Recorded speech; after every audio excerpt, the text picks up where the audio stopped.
EMS TV आपका भरोसेमंद news network. यहाँ आपको मिलेगी हर बड़ी खबर हिंदी के साथ साथ अब इंग्लिश में भी।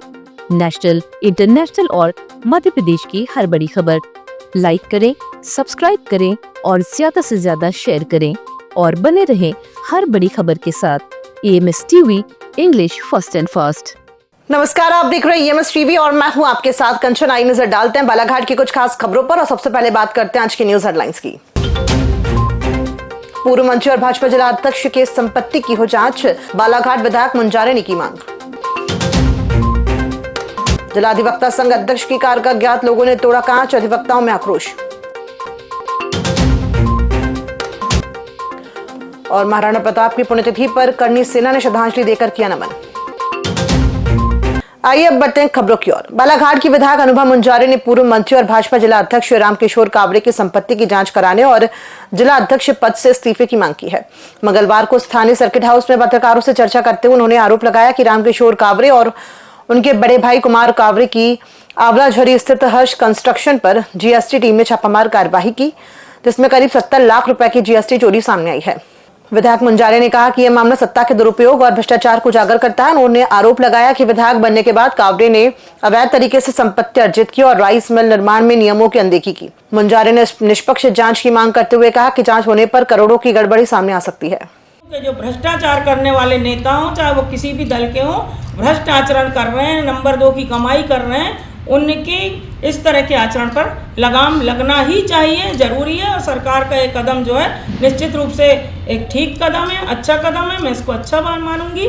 और रामकिशोर कावरे से मैं मांग करती हूँ और जो भारतीय जनता पार्टी के जो प्रदेश अध्यक्ष हैं श्री हेमंत कंडेलवाल जी, जो मध्य प्रदेश विधानसभा के सदस्य भी हैं, मैं उनसे मांग करती हूँ कि ऐसे भ्रष्ट पार्टी के अध्यक्ष को आप तत्काल पद से हटाएं और बालाघाट की जो फिजा है, जो यहाँ का वातावरण है, वो साफ सुथरा और अच्छा है।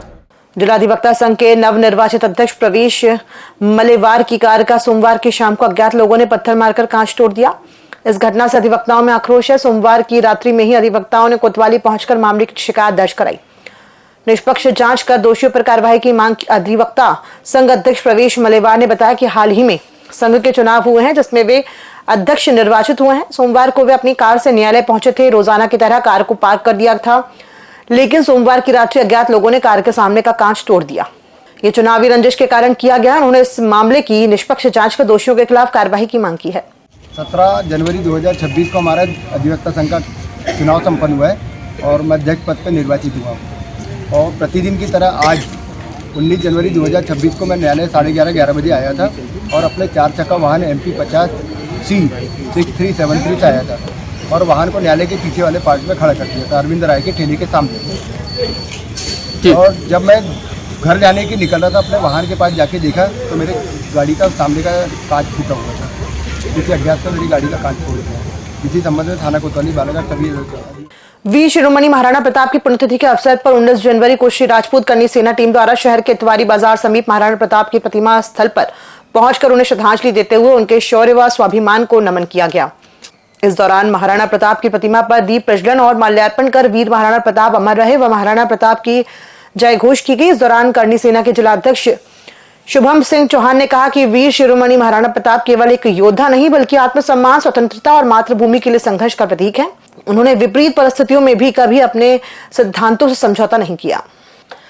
शासकीय सीनियर उत्कृष्ट कन्या छात्रावास बहियर में कक्षा 12वीं की छात्राओं को भावभीनी विदाई दी गई। इस विदाई समारोह में किया गया पश्चात छात्राओं द्वारा मनमोहक सांस्कृतिक नृत्य प्रस्तुत किए गए।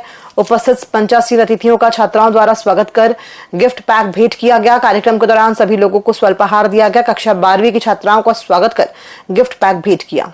समर्थन मूल्य पर पंजीकृत किसानों से धान खरीदी के अंतिम दिन 2959 किसान फसल बिक्री से वंचित रह गए। जिले में 20 जनवरी तक 60,85,450 क्विंटल धान की खरीदी की गई है। खरीदी केंद्रों से धान का तेजी से परिवहन किया जा रहा है। जानकारी के अनुसार समर्थन मूल्य पर धान की खरीदी की अंतिम तिथि 20 जनवरी थी। जिले में 1,30,37 किसानों ने धान उपार्जन के लिए अपना पंजीयन कराया था, जिसमें 1,20,115 किसानों ने स्लॉट बुक कराया था। स्लॉट बुक कराने वाले 1,17,156 किसानों से धान की खरीदी की गई है। अब तक किसानों को 1110 करोड़ रुपए का भुगतान कर दिया गया है। जिले के अलग अलग केंद्रों से 53,28,900 क्विंटल धान का परिवहन कर भंडारण स्थल पहुंचा दिया गया है। शेष धान अभी भी खरीदी केंद्रों में ही भंडारित है।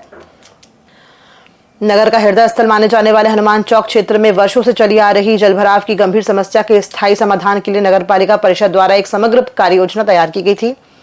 इस योजना के अंतर्गत हनुमान चौक और आसपास के क्षेत्रों से वर्षा जल के समुचित निकासी सुनिश्चित करने हेतु 4 प्रमुख नालियों का निर्माण किया जाना था, जिसके लिए विधिवत टेंडर प्रक्रिया पूर्ण कर कार्यादेश जारी किया गया था। नगर पालिका अध्यक्ष भारती सुरजीत सिंह ठाकुर द्वारा शहर में चल रहे निर्माण कार्यों की सतत निगरानी की जा रही है।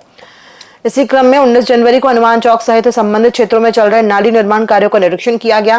निरीक्षण के दौरान ये पाया गया है कि निर्माण कार्य अत्यंत धीमी गति से चल रहा है और तय समय सीमा के अनुरूप कार्य नहीं किया जा रहा है, जिससे जलभराव की समस्या जस की तस बनी रहेगी। खबरों में फिलहाल इतना ही। दीजिए इजाजत। नमस्कार।